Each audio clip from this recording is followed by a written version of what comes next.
দুজনে দুপুর 3:30 দিকে বেরিয়ে পড়লাম একটা ক্লায়েন্টের বাড়িতে। হ্যাঁ, ওটা ক্লায়েন্ট বলা যায় না, আমার ছোটোবেলাকার একই পাড়ার আমরা ফ্রেন্ড। তো ও হেয়ার কাটিং করবে, তাই জন্য আমাকে ডেকেছিল, তাই সল্টলেকের দিকে গিয়েছি। ওখানে যেতে যেতে আমার দেরি হয়ে গেছে, টাইম বলেছি আর গিয়েছি আর এক টাইমে, সব গন্ডগোল হয়ে গেছে। আর আমি, এটা হলো আমার আইসক্রিম, আমি এটা খাবো, আর মেয়ে আবদার করেছে কুলপি।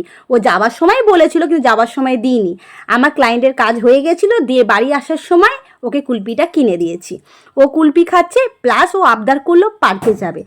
সারা সপ্তাহে সময় দিতে পাই না, মানডেতে আমার ছুটি থাকে, তাই জন্য ভাবলাম চলো ওকে একটুখানি স্পেশাল ফিল করাই। কারণ আমি ওকে সপ্তাহে একটা দিন খুবই স্পেশাল ফিল করাই, প্রতিটা দিনই চেষ্টা করি, কিন্তু হয়ে ওঠে না, সেটা আমার দোষই বলতে পারো। তো যাই হোক, মা তো একটা দিন তো দেওয়াই যায় সন্তানকে, তো সেটাই দিচ্ছে। আর প্রতিদিন তো দিই সময়, সেটা একটা আলাদা ব্যাপার। দিয়ে ওকে পার্কে, ওর যাবতীয় যে খেলতে ভালোবাসে, স্লিপ থেকে শুরু করে, দোলনা থেকে শুরু করে, যেগুলো ভালোবাসে সেগুলো খেললো।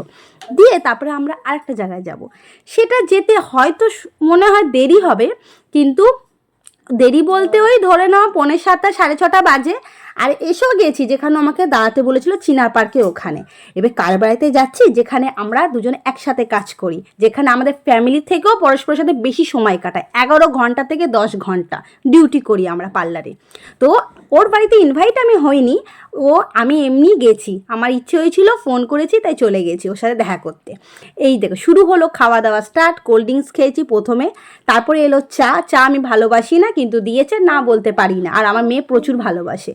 তো চা খেলো, দিয়ে ওর ঘরবাড়ি দেখালো। ঘরবাড়ি খুবই সুন্দর, খুব। এটা হলো ওদের ছাদে ঘর একটা, তো সেটাতে গিয়ে আমি দেখলাম আয়না আছে, আর মেয়েরা আয়না তো প্রচুর ভালোবাসে। এই হলো আমার ফ্রেন্ড।